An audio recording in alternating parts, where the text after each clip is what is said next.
Em nome do Pai, do Filho e do Espírito Santo. Amém. Inspirai ao Senhor as nossas ações e ajudai-nos a realizá-las, para que em vós comece e para vós termine tudo aquilo que fizermos por Cristo, Senhor nosso. Amém. Santa Maria, Mãe de Deus, rogai por nós. Em nome do Pai, e do Filho e do Espírito Santo. Amém. Muito bem, retornamos à nossa aula de Catecismo. Estamos na aula de número 87, já na reta final da primeira parte do Catecismo, que é o Credo. Nós estamos no artigo de fé número 11. Como vocês sabem, são 12 artigos de fé, simbolizando os 12 apóstolos, por isso é chamado de Credo Apostólico. O artigo número 11 diz: creio na ressurreição da carne. Muito bem. O que quer dizer essa história de ressurreição da carne? Não é? Bom, primeira coisa, nós entendermos que a ressurreição, ela foi plenamente revelada quando Jesus ressuscitou. Não é? Mas é uma realidade que não é somente para Jesus, é também para todos nós. Então, nós cremos que, assim como Jesus ressuscitou, nós ressuscitaremos. Então, a ressurreição de Jesus e a nossa ressurreição estão intimamente ligadas. Então, este artigo, não é, de fé, que é creio na ressurreição da carne, está intimamente ligado com o artigo de fé que nos diz que Jesus ressuscitou. Então, está lá dizendo que foi crucificado, morto, sepultado, desceu à mansão dos mortos, ressuscitou ao terceiro dia. Então, esse ressuscitou ao terceiro dia está ligado com creio na ressurreição da carne. No credo niceno-constantinopolitano, essa expressão ressurreição da carne é expressado com outras palavras. Et in resurrectionem mortuorum. Creio na ressurreição dos mortos. São equivalentes. Ressurreição da carne, ressurreição dos mortos. Mas o que quer dizer carne nessa expressão? Veja só, o próprio Catecismo nos responde no número 990. Ele diz assim: o termo carne designa o homem em sua condição de fraqueza e de mortalidade. A ressurreição da carne significa que após a morte não haverá somente a vida da alma imortal, mas que mesmo os nossos corpos mortais readquirirão vida. Então, aqui nós não estamos falando a palavra carne, não significa somente corpo. Vamos entender isso. Por quê? Vejam só. Porque de alguma forma a ressurreição irá atingir também a alma. Embora a alma não morra. Mas a ressurreição significa na prática o quê? Que o homem frágil, com a sua vida frágil, irá começar a participar de uma outra vida, a vida divina. Que esta vida biológica, que o Novo Testamento chama de bios, ela será, digamos assim, prolongada e vai se passar a uma outra vida, que é a vida Zoé, a vida que é vida eterna, vida de Deus. Então, veja, na verdade, a vida biológica e a vida divina. A vida frágil, a vida perfeita, abundante, a vida eterna. Em hebraico existe uma palavra para dizer eterna, que é rolam, que na verdade não quer dizer eterno só no sentido temporal, mas uma plenitude toda. Então, essa vida divina é o que vai ser nos dado na ressurreição. Então, a palavra carne, no Novo Testamento, sarx, em grego, caro, em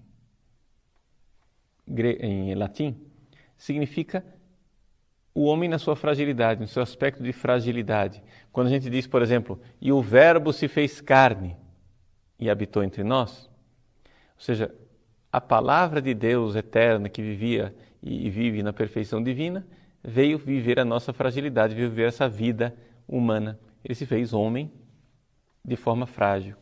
Então é o homem na fragilidade. Então, quando se diz carne, o contrário de carne é a vida divina perfeita. Quando eu digo corpo, o correlativo de corpo é alma, né? Corpo e alma. Carne aqui então não indica somente corpo, mas indica o homem na sua fragilidade.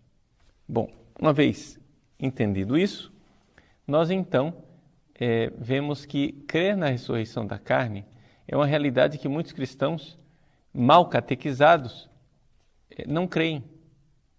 Ou seja, as pessoas acham, muita gente acha, que Jesus ressuscitou. Tudo bem, até aí todos os cristãos creem nisso. Mas as pessoas não são catequizadas o suficiente para saber que elas também ressuscitarão. E que nós iremos um dia ressuscitar com nossos corpos. Estes corpos frágeis, mortais, ressuscitarão em plenitude. Nós vamos ver como e quais as condições desse fato extraordinário. Você vai dizer, mas padre, como isso é possível? Bom, isso é possível porque Deus que fez pode refazer, não é? Para Deus, a gente tem que pôr na cabeça o seguinte, gente. Para Deus, fazer um milagre não é esforço nenhum. Para Deus, fazer um milagre é a coisa mais natural do mundo. O milagre é sobrenatural para nós. Para nós, o milagre é um negócio assim estrondoso. Para Deus é a coisa mais natural, porque Ele que criou o mundo pode recriá-lo instantaneamente. Então, quem me fez do nada pode me refazer, não é? Então, assim como Deus me deu esta vida, criando a minha alma do nada e pegando o corpo, não é, da herança dos meus pais, assim Ele pode também me refazer com a minha alma, que já estará, se Deus quiser, vendo Deus face a face. Ele pode pegar a fragilidade do meu corpo, aqueles restos mortais, aquilo que sobrou, e recriar. E dar uma vida nova, tanto para o corpo como para a alma, uma vida divina. Então, isso é próprio dos cristãos. Então, nós não somos espíritas. O espírita, por exemplo, ele acha que o ser humano é só a alma. Então, quem que vai entrar no céu para o espírita? É a alma.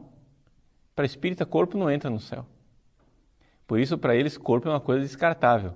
Você pode encarnar uma vez como um homem, outra vez como uma mulher, outra vez como um animal, outra vez como sei lá o quê. Você vai reencarnando. E de reencarnação em reencarnação, o corpo é descartável, né? É como se fosse um pneu velho que você troca e compra um pneu novo. Bom, não é isso que nós cremos, porque nós não somos anjos aprisionados dentro de um corpo. Nós somos corpo e alma. Essa unidade é o ser humano. É isso que nós cremos que nós somos. Então, quando nós entrarmos na felicidade eterna, temos que entrar somente como um ser humano inteiro. Então, corpo e alma. E isso é característico do cristão. Veja essa frase em latim que está no 991, uma frase de Tertuliano. Ele diz assim: Fiducia Christianorum resurrectio mortuorum, illam credentes sumus. A esperança, a confiança dos cristãos é a ressurreição dos mortos. E crendo nesta ressurreição dos mortos, é aí que nós somos cristãos de verdade. Illam credentes sumus. Crendo nela, na ressurreição dos mortos, somos o quê? Somos cristãos, né? Nós não seríamos cristãos se não crêssemos nisso. Então, daí você pode ver a gravidade e a importância desse artigo de fé. Aquela famosa passagem de 1 Coríntios 15, que está aí no Catecismo. Como podem alguns dentre vós dizer que não há ressurreição dos mortos? Se não há ressurreição dos mortos, também Cristo não ressuscitou. E se Cristo não ressuscitou, vazia é a nossa pregação, vazia também é a nossa fé. Mas não, Cristo ressuscitou dos mortos, primícias dos que adormeceram. Então, aí está a nossa fé. Uma vez esclarecido o que é que significa esse artigo de fé, o catecismo, então, nos explica como é que Deus foi aos poucos revelando isso daqui. Por quê? Importante você notar o seguinte. Houve um teólogo protestante chamado Oscar Cullmann, que ele escreveu um livro, o título, se não me engano, mais ou menos, aqui estou citando de memória, é Ressurreição dos Mortos ou Imortalidade da Alma? Era um ponto de interrogação. Contrapondo e dizendo assim que nós cristãos e os judeus, nós cremos na ressurreição dos mortos, enquanto os gregos criam na imortalidade da alma. Então quer dizer que se a gente crê na imortalidade da alma, nós estamos traindo o cristianismo. Nós temos que entender, diz Oscar Cullmann, que nós morremos, acabou. E Deus no final vai nos ressuscitar. Isso não tem sentido nenhum. Por quê? Porque se você for ver a Bíblia, não a Bíblia da imaginação do Oscar Cullmann, a Bíblia de verdade, você vai ver que no início da Bíblia não se crê numa ressurreição dos mortos. Deus foi revelando isso aos poucos. Houve uma gradual revelação. Você pega lá no início da Bíblia, não é? Você vê claramente que não se falava de ressurreição dos mortos. O que havia era o morto que sobrevivia. Por exemplo, quando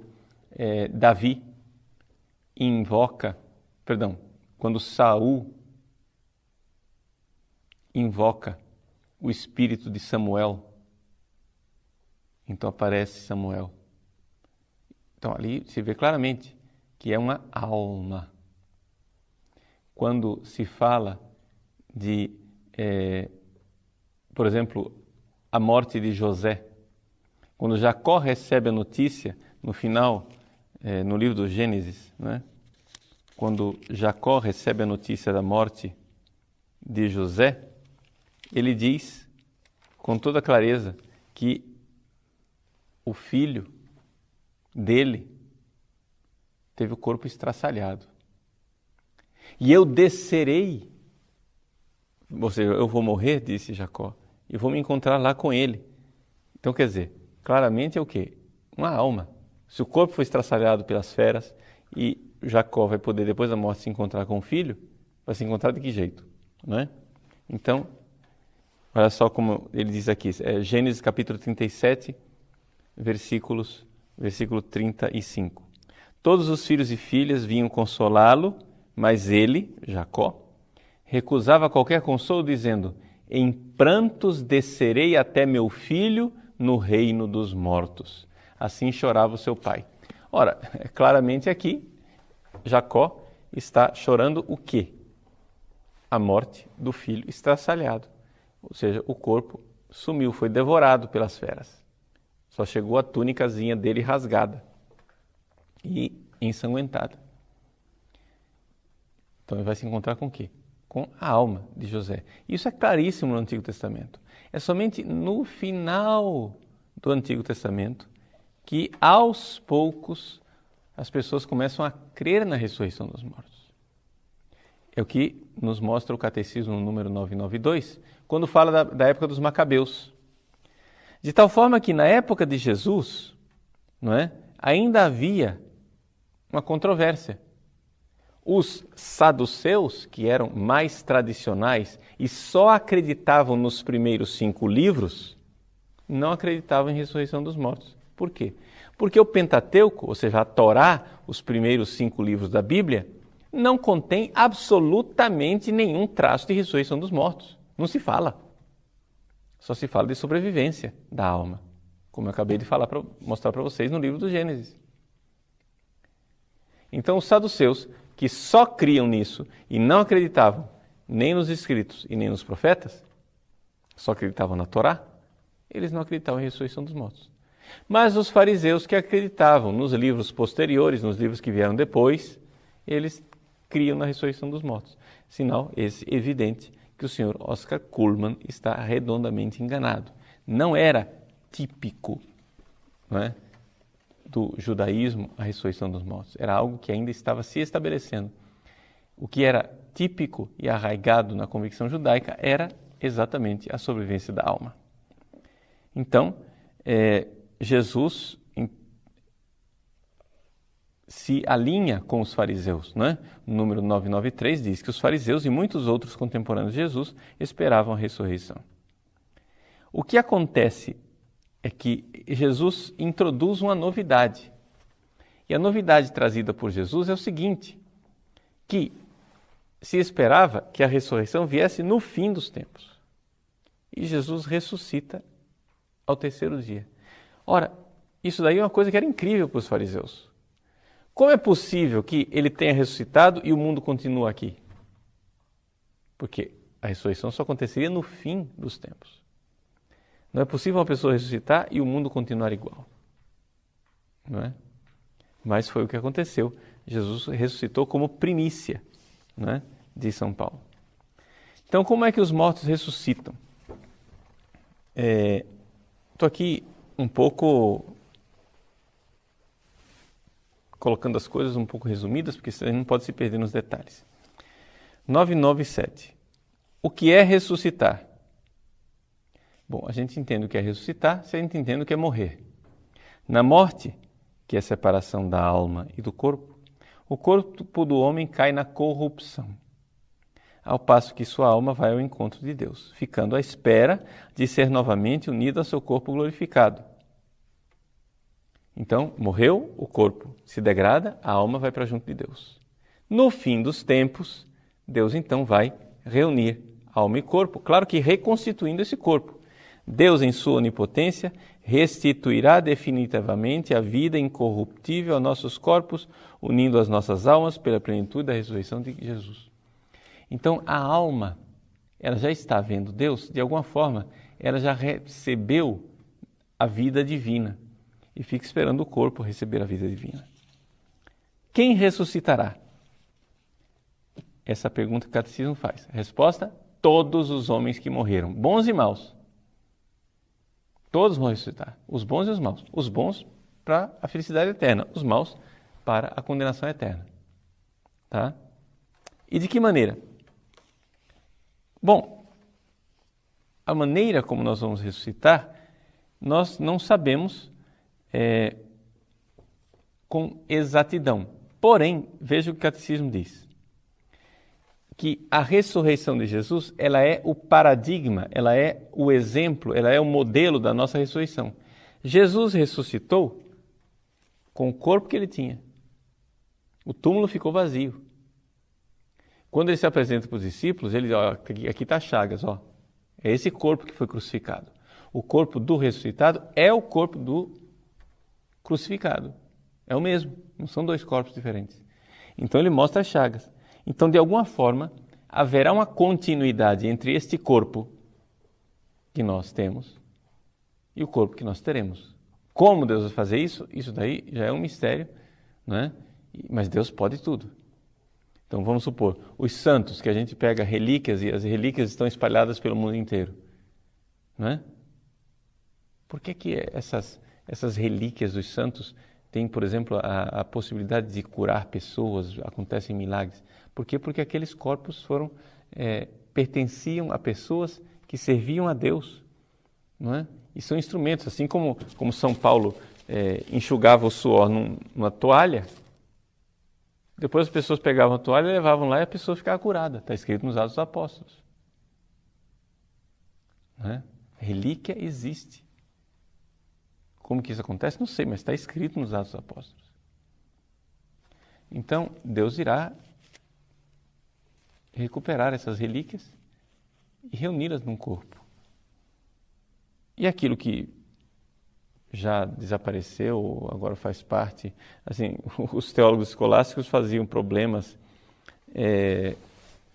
trágicos, né, com relação a isso. Não, mas aí como que faz a gente... Se um homem é devorado por um peixe, vamos supor, fulano cai no Pantanal e é devorado por um cardume de piranhas. Depois vem um pescador, pesca algumas piranhas e faz um caldo de piranha e come as piranhas. Então, aquela matéria que antes fazia parte da canela do fulano, né, fazia parte da perna dele, agora vai fazer parte da orelha do outro. E aí, quando ressuscitar, a orelha de um vai estar colada na perna do outro? É evidente que não, né? Não é desse jeito que vai acontecer. Por quê? Porque os nossos corpos, gente, são uma realidade dinâmica. O conceito de corpo é muito difícil da gente captar a substância do conceito corpo. Por quê? Porque é mais ou menos como um rio. Aqui em Cuiabá passa um rio, o rio Cuiabá, mas a água é sempre diferente. Mas todos os dias a gente vai lá e diz, esse é o rio Cuiabá. A identidade está lá, mas a água é diferente. Quer dizer, a identidade do meu corpo está aqui, mas as células, as moléculas, a matéria que compõe o meu corpo está sempre mudando, porque o metabolismo vai acontecendo, eu vou gastando, eu vou me alimentando. Então está sempre diferente. Praticamente nada do que está aqui materialmente saiu do útero da minha mãe. Não é? Tudo é novidade. Então, Deus ressuscitará. Eu sei que o que vai ressuscitar tem relação com esse corpo. Como? Isso aí é com Deus. Né? Quando? No último dia. Uma coisa que, infelizmente, hoje está muito na moda é os padres em velórios dizerem diante do cadáver da pessoa que está lá: estamos aqui para celebrar a ressurreição do nosso irmão. Isso é um escândalo, dizer uma coisa dessa. Você não está lá para comemorar a ressurreição de seu ninguém. A criatura morreu. Tem um cadáver na sua frente. Quando você chega diante de um cadáver e diz: estou aqui para comemorar a ressurreição do meu irmão, então você não entendeu o que é ressurreição.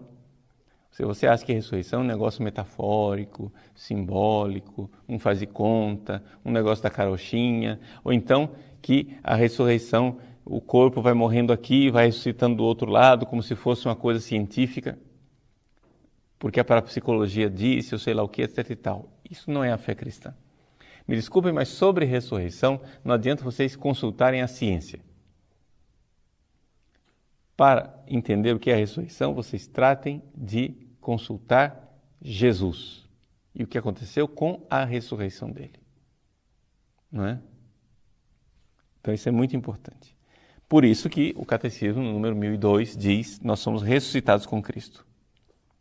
Então, se Cristo ressuscitará no último dia, também é verdade, de certo modo, que já ressuscitamos com Cristo, de alguma forma. Pois, graças ao Espírito Santo, a vida cristã é, já na terra, uma participação na morte e na ressurreição de Cristo. Porém, isto é de uma forma misteriosa. Acontecerá de forma gloriosa no fim dos tempos, no último dia. Né? Então, o número 104 diz com toda clareza: enquanto aguardam esse dia, o corpo e a alma do crente participam desejada da dignidade do ser de Cristo. Daí a exigência do respeito para com o próprio corpo. Então, desde já, o seu corpo já está destinado a ressuscitar. Se é assim, respeite seu corpo. Né? Mas uma coisa é você respeitar o seu corpo, sabendo que ele é um dom de Deus. Outra coisa é você começar a idolatrar o seu corpo, esquecendo o Cristo. Não é? Como diz São Paulo aos Coríntios, o corpo é para o Senhor e o Senhor é para o corpo. Ora, Deus que ressuscitou o Senhor, ressuscitará também a nós por seu poder. Não sabeis que vossos corpos são membros de Cristo? Não pertenceis a vós mesmos. Glorificai, portanto, a Deus em vossos corpos. Essa é, então, a lição de hoje a respeito da ressurreição dos mortos. Na próxima aula nós iremos falar concretamente do morrer em Cristo. Eu não quis acelerar, porque aqui também nós temos toda uma realidade que precisa ser meditada e meditada com bastante propriedade. Deus abençoe você. Retornamos na próxima aula, se Deus quiser. Em nome do Pai, do Filho e do Espírito Santo. Amém.